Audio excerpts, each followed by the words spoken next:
Research indicates that Uganda's forest cover has been declining in the last 20 years from 24% to now 12.6%. The government of Uganda, together with European Union countries, developed a partnership framework to restore the degraded forests in Uganda. We very much welcome all the efforts made so far by the government of Uganda to implement activities that promote our common sustainability objectives, and in particular the preservation of forests. As you know, forests are the lungs, the life support system of the world.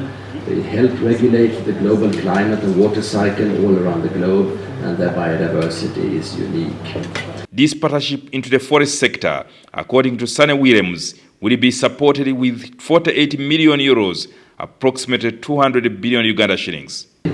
As you are aware, we have committed some 40 million euros initially under the current forestry program, and I want to express my gratitude to the Danish government that has added some 8 million euros to the initial funding, and that should be contracted to the end of this year.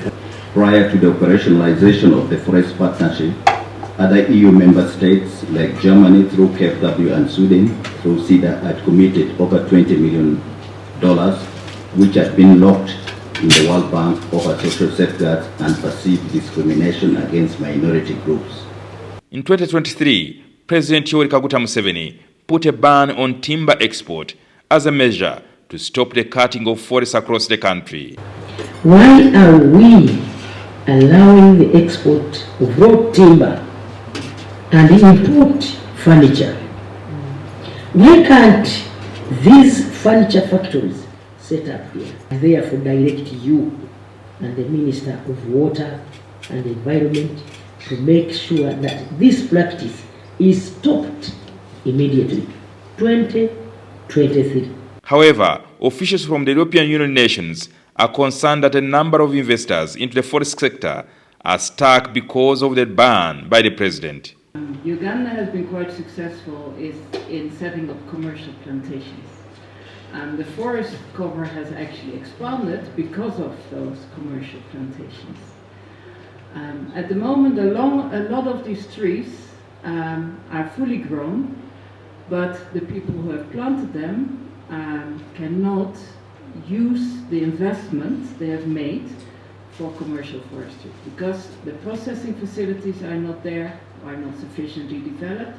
The export is difficult because of the ban. I agree with you that if I plant commercially, I would expect to sell it, but we are telling you that if you want to sell it, even if you have planted it commercially, you must replace it. So it is no longer just your personal product. It is now a sustainable product for the entire country. Like the president said some time back, electricity is the bone marrow of any economy. You cannot get investors in your economy if you don't have enough power. Because you cannot talk about an economy or factories when you don't have power.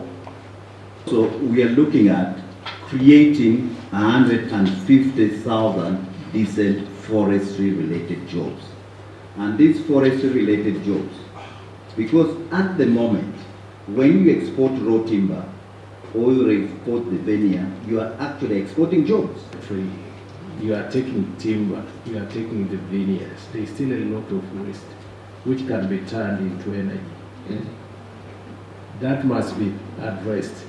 Research indicates that Uganda has capacity to earn over $3 billion from forest. In 2023 to 2024, Uganda exported timber products worth $146 million, approximately 515 billion Uganda shillings.